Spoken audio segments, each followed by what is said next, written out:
Today, we will learn how to do this. Welcome to the Resolve store.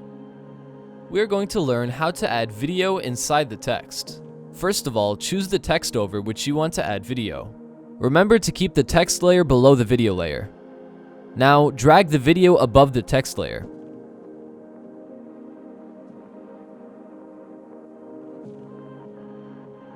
Trim and adjust the video according to what you expect your final result should look like. Now, go to the Inspector tab. Click on the Video tab, then adjust the footage as you want it to be.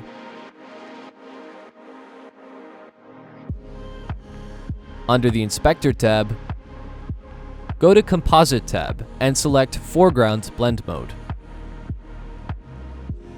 Now, select the text layer. Go to the Inspector tab again, click on Video tab, Settings, and then go to the Composite tab, and now select Alpha Blend Mode. Now, you're good to go. We'll be coming up with new tutorials every week. Stay tuned, and make sure to subscribe to our YouTube channel to become a master at DaVinci Resolve.